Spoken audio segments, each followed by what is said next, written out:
commence.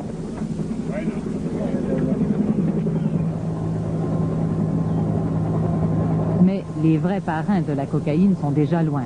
Ils se trouvent tous en sécurité en Amérique centrale et n'ont même pas besoin de se cacher.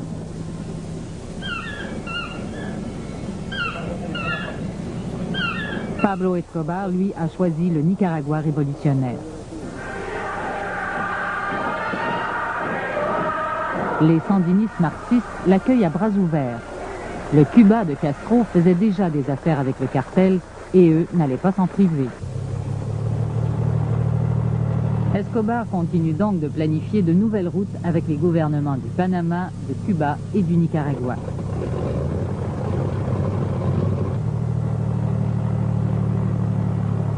I know every American parent concerned about the drug problem will be outraged to learn that top Nicaraguan government officials are deeply involved in drug trafficking.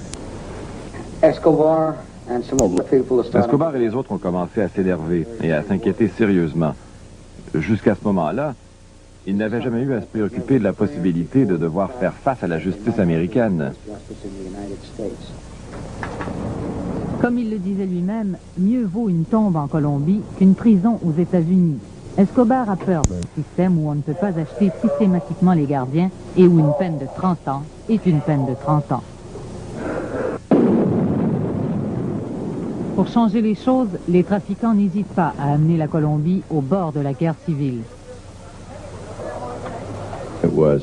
Pablo Escobar et les Ochoa ont vite compris qu'il fallait d'abord détruire le système de justice de la Colombie pour faire main basse sur tout le pays. Les troupes gouvernementales livrent l'assaut contre le palais de justice quand les terroristes, agissant de concert avec Escobar, enlèvent les juges de la Cour suprême.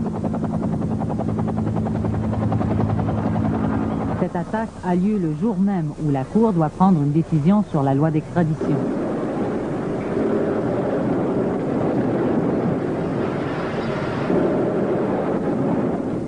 Cette boucherie des hauts magistrats du pays s'inscrit dans une campagne de meurtre et d'intimidation sans merci.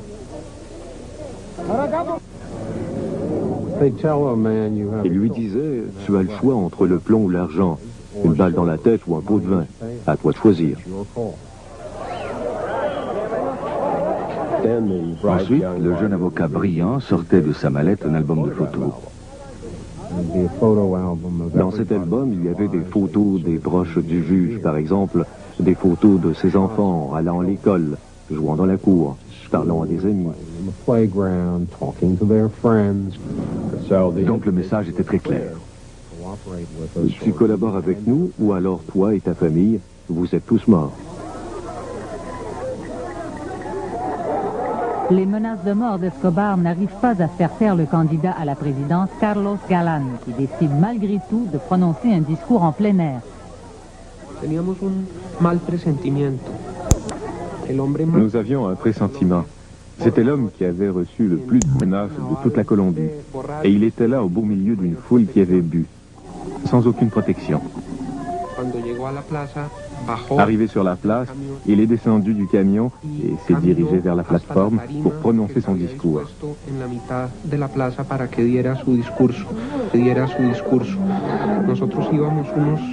Nous étions à quelques mètres derrière lui.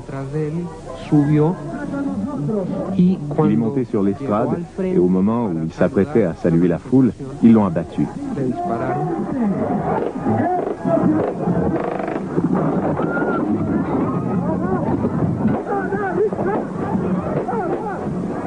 Ça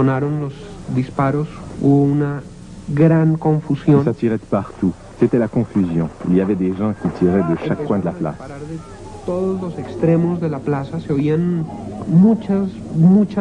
L'assassinat de Galán plongera tout le pays dans la consternation.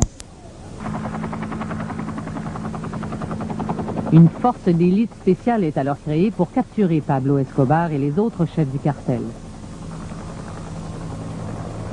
Mais Escobar est en général prévenu à l'avance des opérations organisées contre lui. Une fois, les policiers arrivent si près du but que son lit est encore chaud.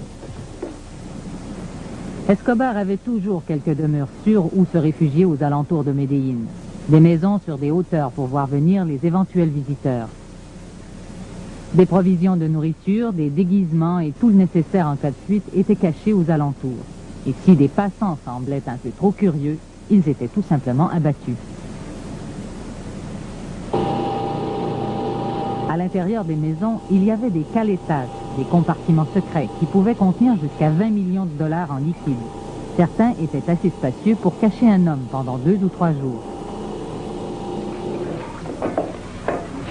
Pour plus de sécurité, Escobar faisait abattre les hommes qui les avaient construits. À une certaine époque, on comptait 3 assassinats par jour dans la construction à Medellín. Même en fuite, Escobar garde une poigne de fer sur son empire. Au moment où l'épidémie de crack balaye toute l'Amérique et l'Europe, on estime sa fortune à 3 milliards.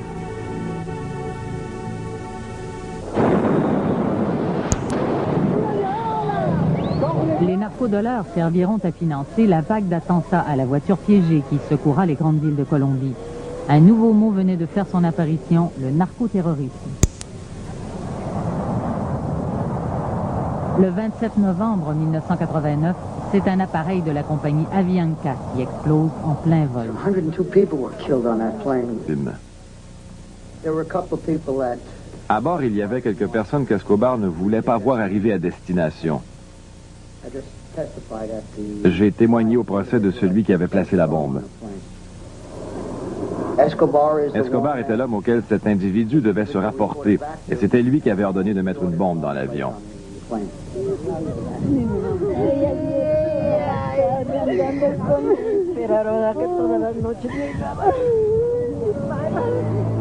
Les hommes de Medellín avaient réussi à soumettre l'État de la Colombie par la destruction et la corruption.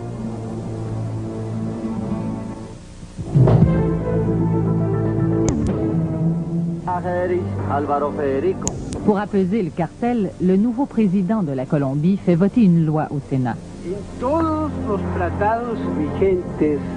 Le président Gaviria, en arrivant au pouvoir en 1990, a modifié la Constitution dans le sens où le voulaient les trafiquants. Il a éliminé l'extradition aux États-Unis. À partir de cette date, il n'y a plus eu d'extradition vers ce pays. Escobar a vaincu les hommes politiques et il est hors de portée de la police. Mais il est fatigué d'être toujours en fuite et il craint pour sa vie. Pablo Escobar veut rentrer en grâce. Après des négociations secrètes qui vont durer 6 mois, un hélicoptère du gouvernement vient le chercher. Il attend sur le bord du terrain de soccer près d'une maison qui surplombe Medellín. L'hélicoptère l'emporte et survole la ville pendant quelques minutes très intenses. La prison où va séjourner Escobar ne ressemble à aucune autre. Elle est construite sur ses terres et selon ses propres plans. Escobar craint pour sa sécurité physique. En allant en prison, il se sauve la vie et oblige le gouvernement à se faire son protecteur.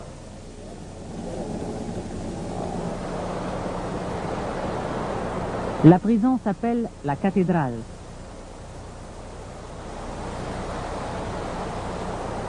Une prison à confort maximal plutôt qu'à sécurité maximale, comme se plaisent à le dire les gardiens. Pablo Escobar avait une suite, un salon et une cuisine dans une pièce.